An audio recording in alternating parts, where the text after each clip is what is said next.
World Peace Day was first established by the United Nations in 1981. The UN declared Peace Day should be devoted to commemorating and strengthening the ideals of peace, both within and among all nations. Now, before I continue, I'm like an icebreaker at a meeting. I'm going to tell you 3 things about myself. Firstly, I'm going to do quite a few 1, 2, 3s in this talk. I've attended church for most of my life, Baptist when I was young, and this church for the past 40 plus years. So Bible stories, Jesus' parables and guidance have permeated my life. When I was about 8 or 9 years old, I joined the Cub Scouts. Moving on to the Scout troop when I was 11. I learned a lot of things: how to tie knots, how to administer first aid, how to camp, but possibly more importantly, I learned about how we should treat one another.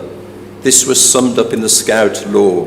The law was: a Scout is to be trusted, a Scout is loyal, a Scout is friendly and considerate, a Scout is a friend to all and a brother to every other Scout.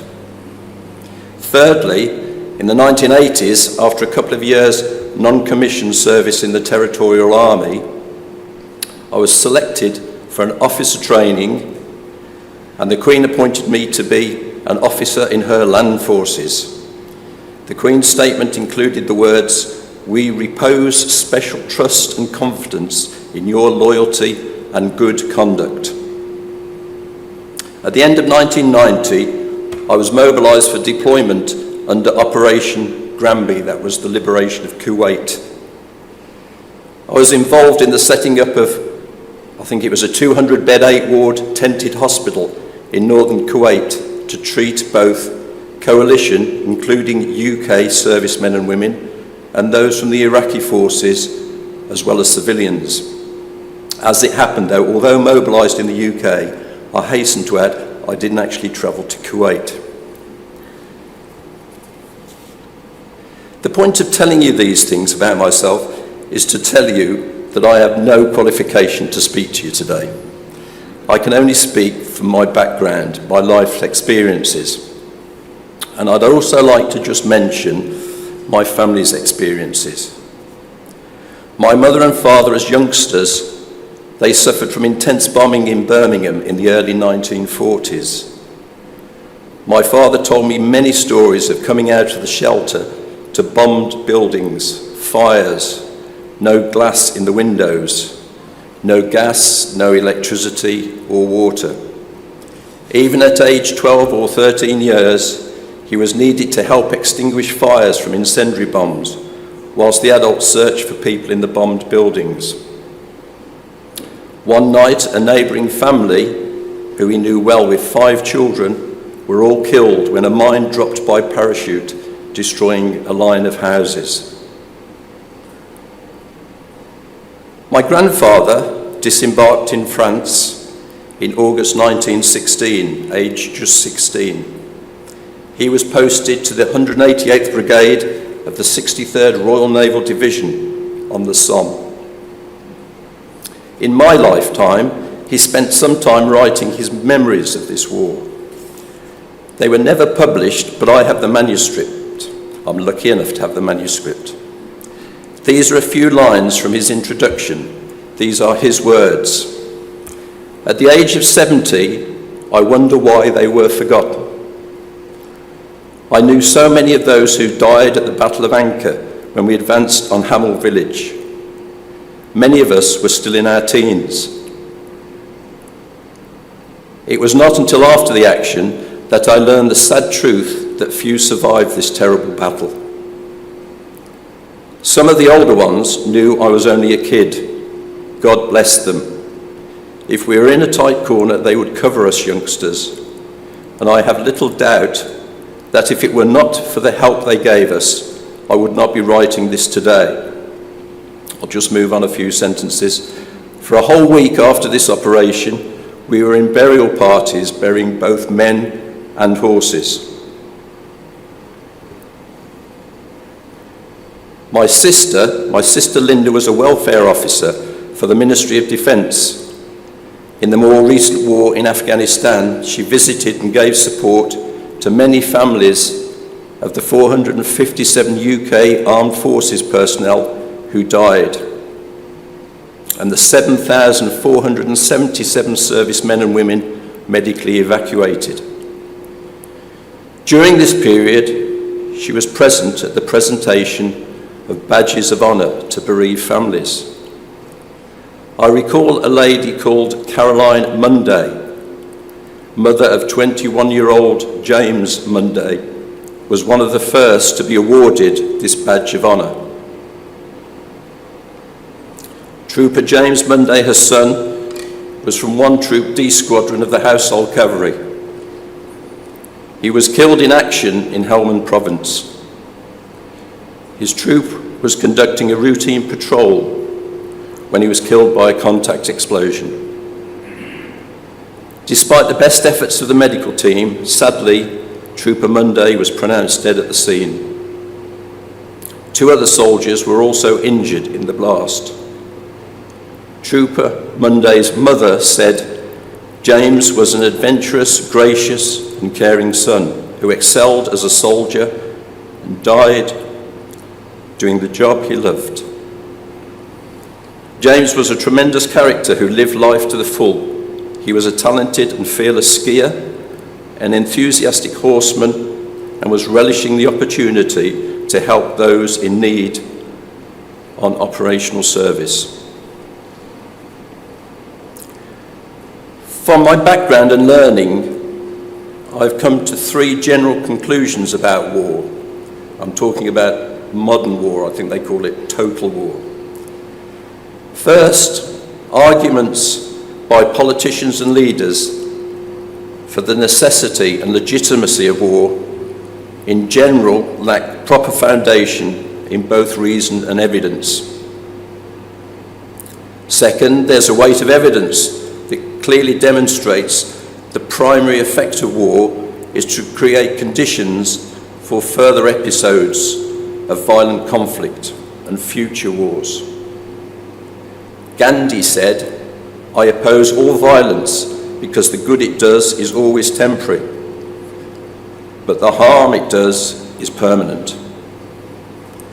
There are means of resolving conflict and creating the conditions of lasting peace without using military force, if only there is the vision to see them and the courage to try them.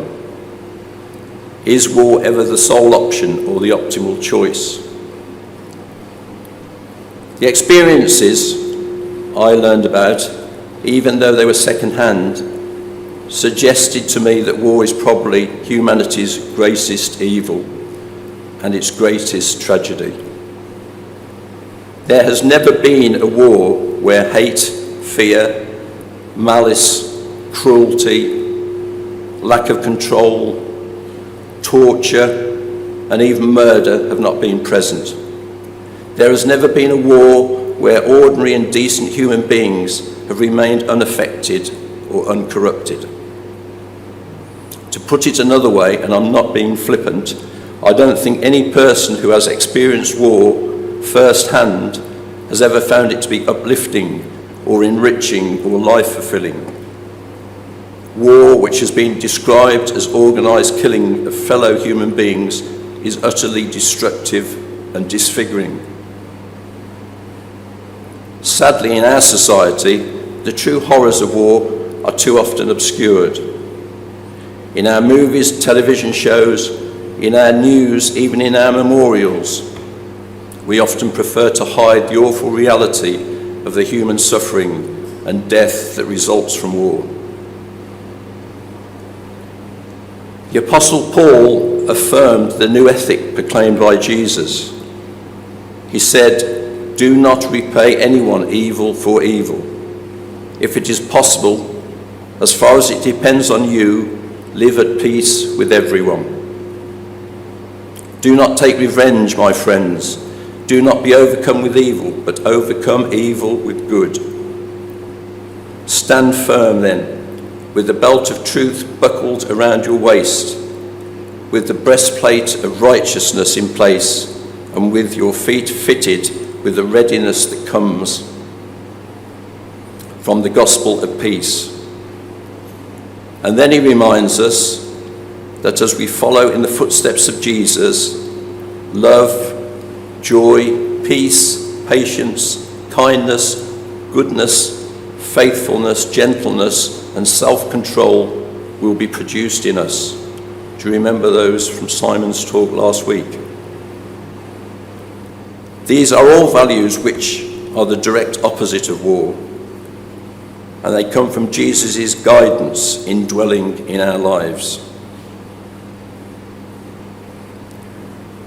God's kingdom is characterized by peace, justice, and love. There is no place for war in God's kingdom. Bow and sword and battle I will abolish from the land.